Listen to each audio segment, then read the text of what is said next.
네, 저희 인프라에 대한 설명은 끝났고요. 그 다음에 클라우드 프렌들리 아키텍처라는 부분에 대해서 말씀을 드리겠습니다. 마침 아키텍처라 그러면 어쩌면 이 자리에 계신 분들 중에 저희보다 훨씬 뛰어난 도사분들도 많이 계실 거고요. 제가 여기서 나와서 떠들 만한 실력이 안 되는데, 어쨌든 다른 분들보다는 클라우드에 대해서는 잘 이해를 하고 있으니까 말씀을 드리는 거고요. 아까 나온 그림의 반복, 오늘 이 얘기가 여러 차례 반복될 거라고 말씀을 드렸는데요. 저희가 고객 계정별로 사설망을 드리고 버추얼 라우터가 있어서 외부와 통신하는 게이트웨이 역할을 한다 그랬습니다. 그래서 가상 서버만을 만들어 놓으면 접근이 안 됩니다. 텔넷도 안 됩니다. 그래서 만들어 놓고 도대체 어떻게 들어가는지 모르겠어, 이렇게 얘기하시면 안 됩니다. 그래서 저희 포탈에서 그 만들어진 VM의 포트 포워딩을 최소한 하나는 일단 하셔야 됩니다. 제일 먼저 하게 되는 게 이제 텔넷 포트를 열어야 될 텐데요. 22번 포트 SSL을 통한 텔넷 포트를 열어봤습니다. 그래서 22번 포트를 22번 포트로, 포탈에서 포트 포워딩을 한다 그러면 프라이빗 포트는 뭐예요? 퍼블릭 포트는 뭐예요? 이렇게 물어봅니다. 퍼블릭 포트는 외부에 노출되는 포트입니다. 프라이빗 포트는 이 서버가 밖에 가지고 있는 포트고요. 그래서 서비스별 포트를 여기에서는 정확히 맞춰야 됩니다. 시큐어 텔넷을 하려면 22번을 해야 되고, 텔넷을 하려면 23번을 해야 되고, 웹 서비스를 하려면 80을 해야 되고, 이런 것들은 여기서는 정확히 지켜야 되고요. 여기는 경우에 따라서 다릅니다. 이렇게 텔넷을 열어놓으면 DB 서버라도 작업을 하려면 텔넷은 한 번은 열어야 되겠죠. 근데 DB 서버 같은 건 정말 작업할 때만 텔넷을 열고 끝나면 다시 포트 포워딩을 좀 닫아주시면 좋겠습니다. 그럼 내가 만약에 서버가 2대면 얘도 20이고 얘도 20인데 어떻게 하느냐 했을 때, 이 퍼블릭 포트에 대해서는 사실은 어플리케이션마다 다르지만, 만약에 실제로 네트워크에서는 다른 포트, 클라이언트에서는 다른 포트로 접근해도 된다 그러면 다른 포트를 써도 됩니다. 여러분들이 이제 SSL, 시큐어 텔넷 클라이언트를 하나 오늘도 실습하려고 그러시면 그런 걸 하나 깔으셔야 될 거예요. 저희가 보통 뿌띠 같은 거를 이제 얘기를 하는데요. 그런 거 하면 굳이 시큐어 텔넷 SSL 하는데 22번 포트로 해야 된다는 제약사항은 없잖아요. 클라이언트 입장에서는 23번으로 해도 되고 10,000번으로 해도 되고 아무거나 해도, 심지어 80으로 해도 되고 하니까 퍼블릭 포트에서는 다른 포트를 열어도 됩니다. 물론 그렇지 않은 경우도 가끔씩 존재합니다. 그 클라이언트도 항상 그 포트를 써야 되는 경우는 어떤 좀 그런 솔루션에 따라서 그런 제약사항이 존재하는 그런 경우도 있습니다. 여기도 22번이면 여기도 22번이어야 된다라는 경우도 있는데요. 그런 경우에 대해서는 이따가 말씀드리겠지만 다른 방법을 하셔야 되는데요. 일반적인 거는 그렇고, 어떻게 보면 보안 측면에서 보면 여기서는 엉뚱한 포트를 쓰는 게 더 낫습니다. 저희가 여러 가지로 보면 정말 우리 네트워크상에서 쉴 새 없이 못된 트래픽이 진짜 돌아다닙니다. 계속 남의 집 서버들을 스캔하면서 어디 열려있는 데 없나 보는 놈들이 진짜 많더라고요. 요즘 해킹도 기업화돼 있어가지고, 그래서 웹 서비스다 그러면 여기는 당연히 서버들은, 가상 서버는 80 포트를 열어야 되는데 퍼블릭 포트는 안 그럴 수도 있는 거죠. 로드 밸런스를 안 쓴다면 퍼블릭 포트도 80을 열어야 됩니다. 근데 만약에 저희가 제공하는 로드 밸런서 서비스를 쓰면 사실은 저 메뉴에 있는 로드 밸런서의 공인 IP와 80 포트를 열면 되는 것이기 때문에 이 로드 밸런서와 그 가상 서버의 내 계정의 퍼블릭 포트는 사실 뭘로 해도 상관이 없습니다. 그렇기 때문에 여기다가는 1001번, 1002번 이런 식으로 해도 상관이 없는 거죠. 오히려 스캐닝을 웹 서버, 웹 포트 열려있나 하고 80,000번을 스캔하는 사람은 없을 거잖아요. 그러니까 오히려 좀 이런 분들이 더 이점이 있겠죠.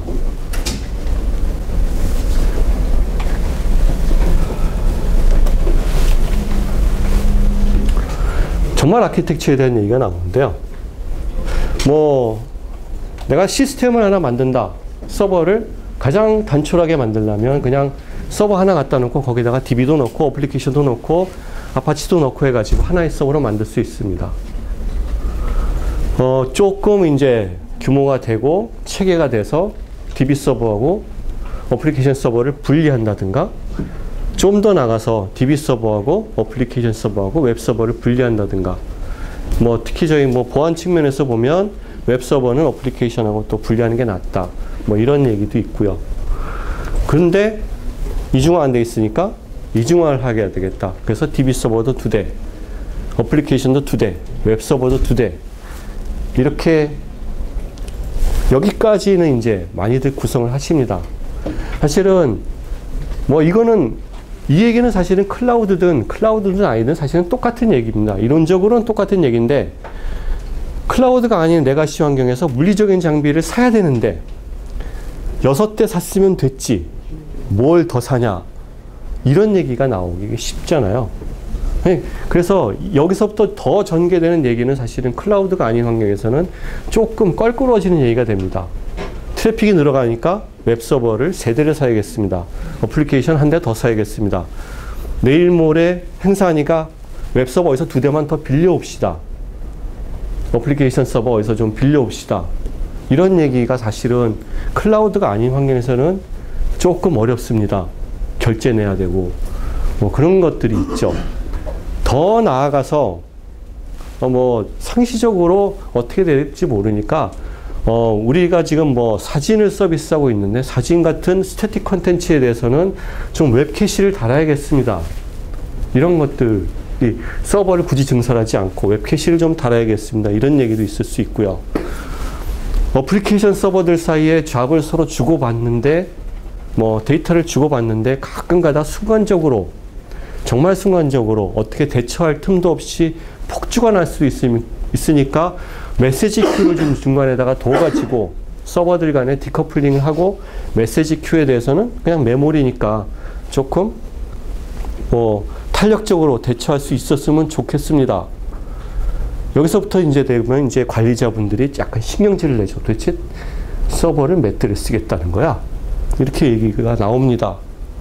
그 다음에 이제 DB 서버에 가서, DB 서버에서도 이제 DB 서버에 리드가 트랜잭션이 많으니까 좀 메모리 캐시 같은 거를 좀 써서 리드 트랜잭션은 불진산을 내야겠습니다. 아니면 가 레가시와 다른 점은 그런 것들을 굉장히 부담 없이 적용할 수 있다는 거죠. 뭐 그래가지고 뭐 아니 뭐 10,000원 내든 거 12,000원 내면 돼요. 이번 달에만요. 그럴 수도 있고, 뭐 서버 하나 증설하는 작업도 뭐 웹서버 2대 서드가 3개로 만드는 거는 있던 웹서버를 스냅샷 떠서 만드는 된 거고요. 스냅샷 뜬 데는 조금 시간이 걸리겠지만 다시 그거를 스냅샷 떠서 이미지로 만들어서 다시 또 만드는 데는 5분이면 됩니다. 설정까지 합해가지고 뭐 20분 작업을 하면 되겠고요. 오토 스케일링을 적용하면 정말 5분 만에 됩니다. 그런 것들이 가능하기 때문에 클라우드에서는 서버를 몇 대를 쓴다, 뭐 서버를 어떻게 한다, 이거에 대해서는 되도록이면 신경을 안 쓸 수 있고 안 쓰는 식으로 하는 게 맞다라고 얘기하는 거고요. 이거는 기본이라고 제가 이제 방점을 찍는데요. 그 이중화를 위해서 뭐 서버를 다중화하고 그거를 부하 분석한다. 이게 단순히 시스템의 처리 용량을 늘리기 위해서 뿐만 아니라 시스템의 가용성을 늘리기 위해서 가장 먼저 고려해야 될 것이고요. 그러기 위해서 이제 2개로 나누고 로드 밸런서를 쓴다. 그 8코어 8기가 VM을 하나 쓸 거하고 4코어 4기가 VM을 2개 쓸 거하고 사실은 클라우드에서 요금 차이는 없습니다. 리눅스에서는요. 물론 윈도우 쓰면은 20,000원 더 들겠고요. OS가 있기 때문에. 로드 밸런서 비용도 조금 들어갑니다. 로드 밸런서에 또 기본료가 또 있기 때문에. 근데 그거보다도 이렇게 함으로써 하나가 죽어도 50%는 살아있다라는 거는 보장이 되기 때문에 가장 먼저 내가 시스템의 형상을 설계하는 데 있어서 가장 먼저 고려될 것은 바로 이거고요. 2대로 로드 밸런싱 하는 것보단 3대나 4대. 그러니까 총 가격이 같다면, 뭐 거기가 거기라면 3대, 4대로 쪼개는 게 낫습니다. 8코어 8기가 하나보다는 2코어 2기가 4개로 하는 게 훨씬 낫습니다. 4개 있다가 하나 죽으면 75%는 살아있는 거잖아요. 2개 있다 하나 죽으면 50%가 날아가는 거고요. 그 로드 밸런싱을 하는데 저희 로드 밸런서 서비스를 모르시거나 아니면 부담이 되신 경우에 또 그런 경우도 있어요. 저희가 작년 뭐 상반기까지였던 걸로 기억하는데 그 버추얼 라우터를 로드 밸런서로 제공한 적이 있습니다. 무료였어요. 무료였는데 싼 게 비지떡이라고 버추얼 라우터에다가 로드 밸런싱 기능을 넣으면 걔가 스루풋이 팍 떨어집니다. 전체적으로. 그래서 이거 참 못 쓸 거네 라고 해서 유클라우드의 로드 밸런서는 쓸 게 아니다 라고 하는 분이 많아서 그 서비스는 저희가 아예 접어버렸습니다. 그때는 따로 별도로 제공하는 로드 밸런서는 정액제였어요. 그래서 뭐 예를 들어서 뭐 50메가 바이트 뭐 이런 식으로 스루풋 50메가 bps 한 달에 얼마 이래가지고 좀 쓰기가 불편했습니다. 요금 부담이 있어서. 근데 지금은 그냥 종량제로 했기 때문에 부담 없는 기본료를 가지고 쓸 수 있기 때문에 상관이 없고요. 그래서 옛날에 그런 일이 있어서 로드 밸런스에 대해서 오해를 하시는 분들이 있는데 지금은 저희가 굉장히 큰 대용량의 로드 밸런서를 센터 메뉴에다가 딱 갖다 놓고 이거를 멀티 테넌시로 서비스를 합니다. 종량제이기 때문에 크게 부담이 없습니다. 그래서 쓰시면 되고요. 그래서였는지 모르겠는데 가끔 외부에 있는 DNS를 로드 밸런스로 쓰시는 분들이 계십니다. 근데 DNS로 로드 밸런싱은 분명히 됩니다. 얘 IP 따로 받고 얘 IP 따로 받아가지고 DNS에다가 얘 IP, 얘 IP 둘 다 등록하면 로드 밸런싱이 됩니다. 근데 DNS 로드 밸런서는 결정이 뭐냐면 둘 중에 하나가 죽은 걸 몰라요. 만약에 얘가 죽어도 리퀘스트 들어오는 거 2개 중에 하나는 얘한테 계속 줍니다. 그래서 GSLB라는 게 사실은 똑똑한 DNS나 마찬가지예요.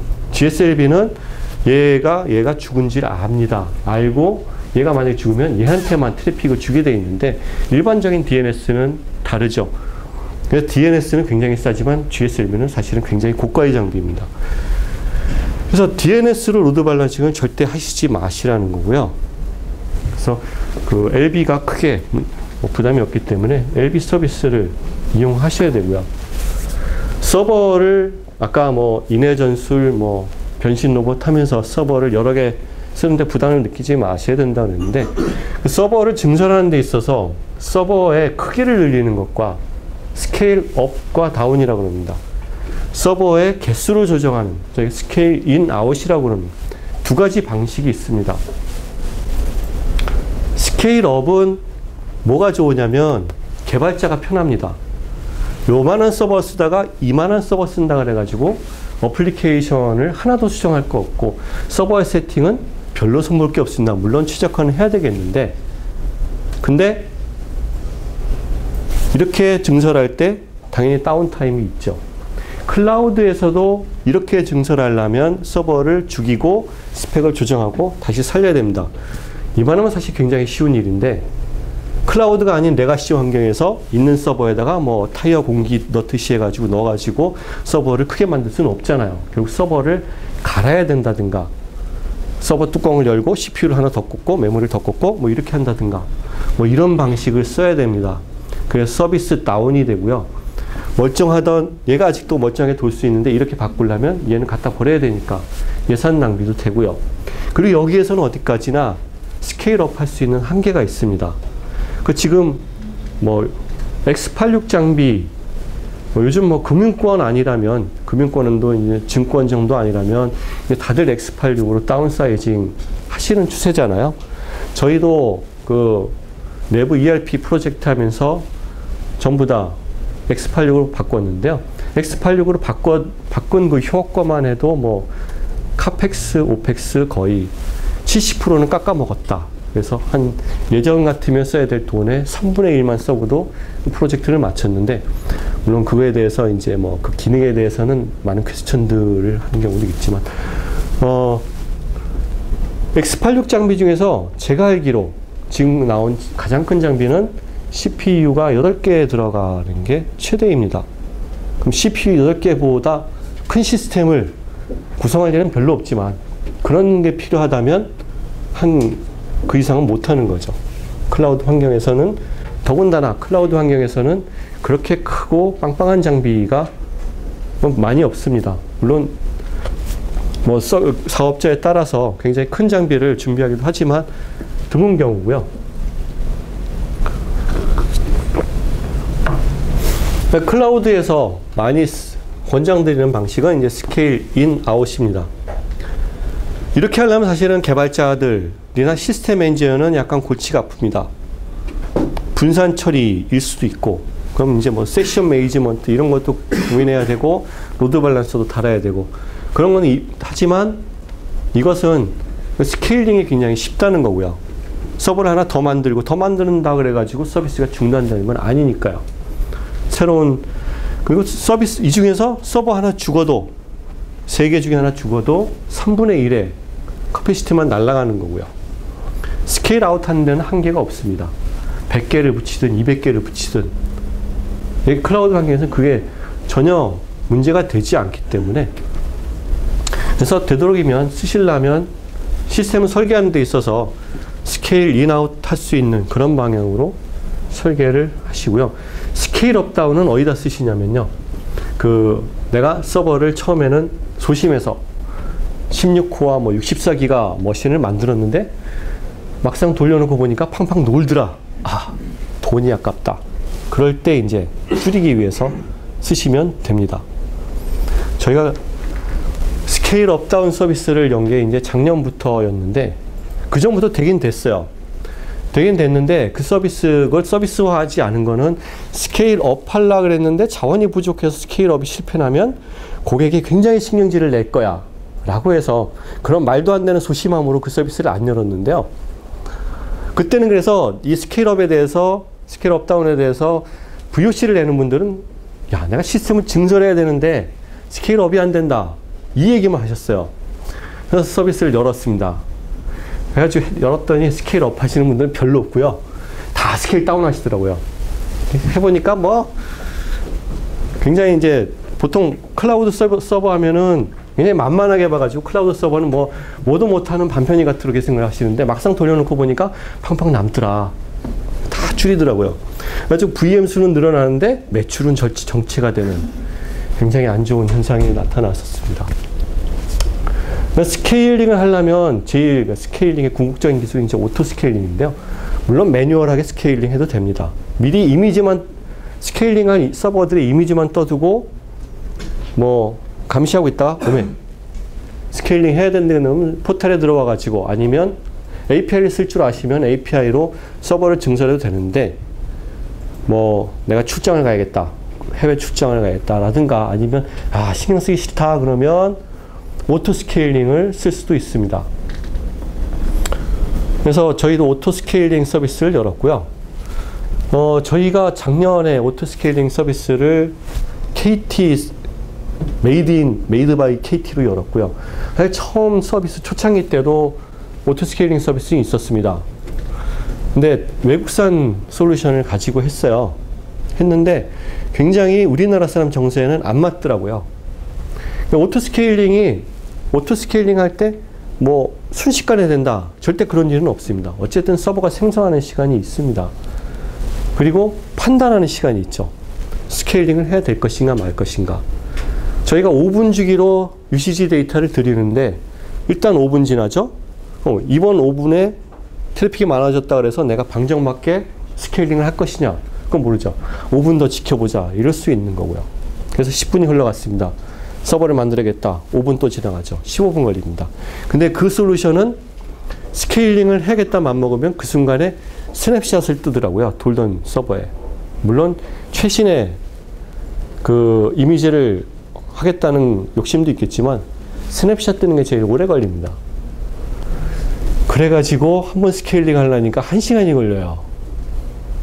그래서 이건 대한민국 정서에 도저히 맞지 않다. 저희도 이제 솔루션을 내놓고 야 이거를 팔아야 되나 말아야 되나 걱정했는데 지금은 저희 정책대로 만들었고요.